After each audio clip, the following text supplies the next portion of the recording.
Austin's story as a built environment begins not with grand metropolitan ambitions, but with practical necessity.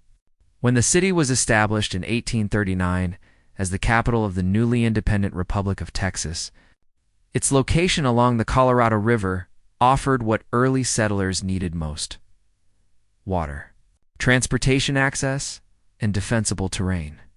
The topography of the surrounding hill country, with its limestone foundations and natural elevation changes, would influence construction methods and urban layout for generations to come.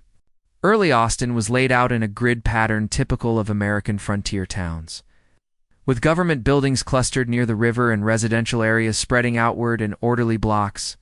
This initial plan reflected both Enlightenment ideals of rational urban design and the practical constraints of building in a remote territory with limited resources.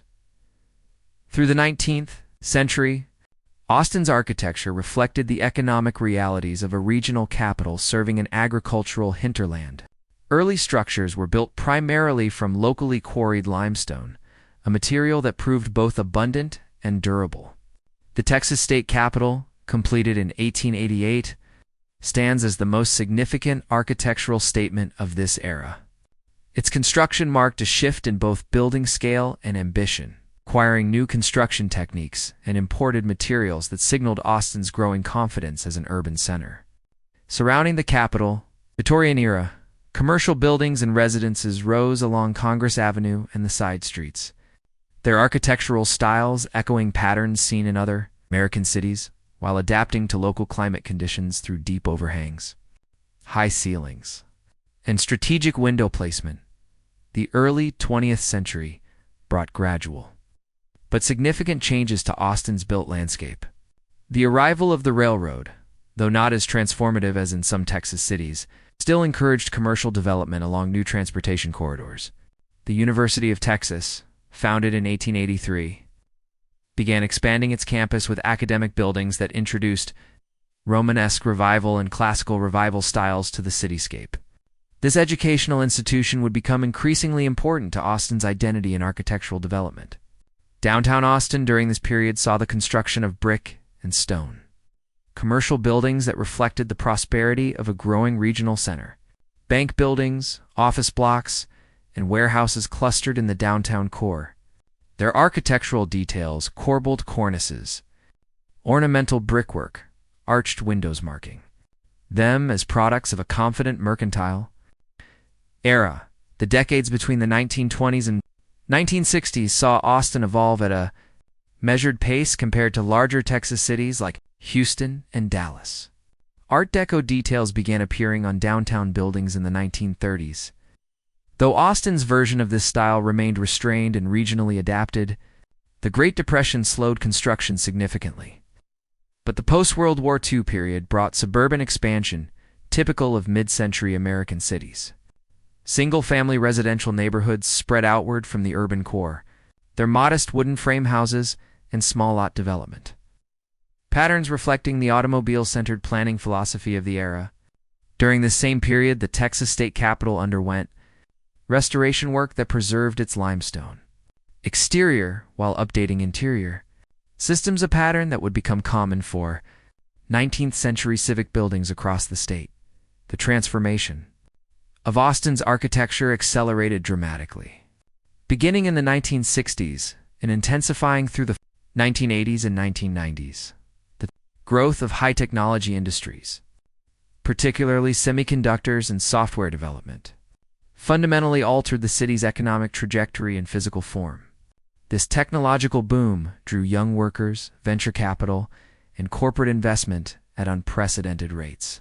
Downtown Austin, which had experienced decades of slow decline as retail moved to suburban shopping centers, underwent redevelopment. Mid-rise office buildings and mixed-use developments replaced or rose alongside 19th century structures. The city's skyline, previously dominated by the Capitol's dome, began to acquire a more contemporary silhouette. Glass and steel high-rises reflected a different aesthetic and different economic priorities than the limestone and brick buildings of previous centuries. Architectural historians note that this technological boom created distinct spatial patterns that differed from traditional urban growth models. Rather than concentrated downtown development alone, tech companies dispersed across the Austin metropolitan area, particularly along the Interstate 35 corridor and in areas west of the city center. Office parks and corporate campuses replaced agricultural land and ranch properties, introducing modernist architectural vocabularies, open floor plans, glass facades, contemporary materials that contrasted sharply with older neighborhoods. Some of these corporate facilities pushed architectural innovation, while others reflected national corporate design templates with limited regional adaptation. Simultaneously, preservation efforts began protecting historic districts, particularly in South Austin and areas near the capital, establishing a counterbalance to wholesale redevelopment. The relationship between Austin's rapid growth and its architectural legacy became increasingly complex as the 21st century progressed. Dense residential development in central neighborhoods, driven by younger populations attracted to urban walkability and proximity to employment centers, created pressure on historic housing stock. Some early 20th century bungalows and Victorian cottages were carefully restored, while others were demolished for new construction. Infill development introduced contemporary residential architecture townhouses, small apartment buildings, mixed-use structures that sat alongside historic properties. Downtown Austin witnessed construction of contemporary glass towers for corporate headquarters and residential lofts, while simultaneously preserving and adaptively reusing older warehouse and commercial buildings.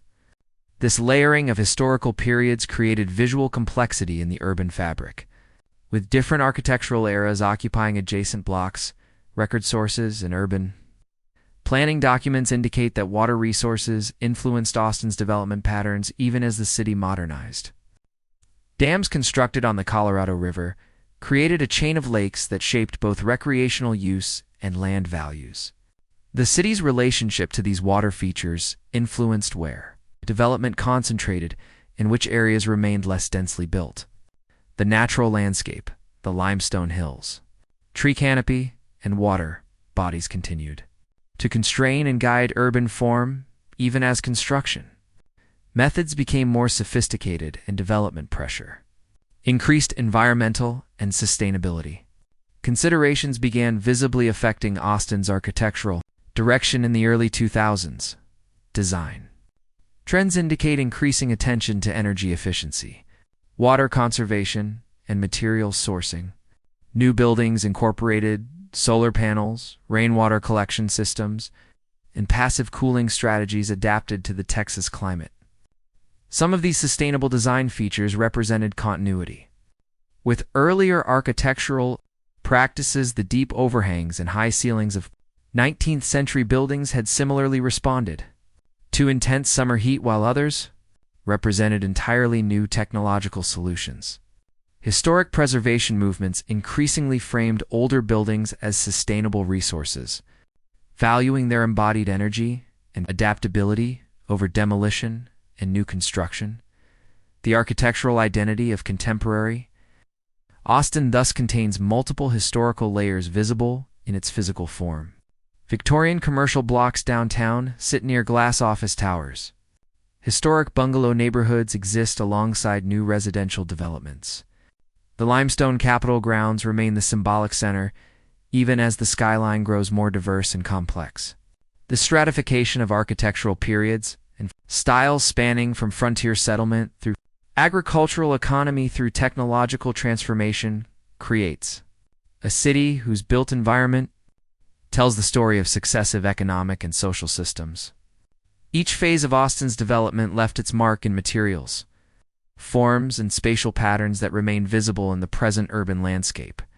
The careful observer can trace the city's evolution through the changing character of its streets, the shifting materials and details of its buildings, and the expanding geographic footprint of its development. Austin's architecture, like that of any city, remains a physical record of the choices, constraints, and possibilities that shaped its past and continue to influence how it will develop in future generations.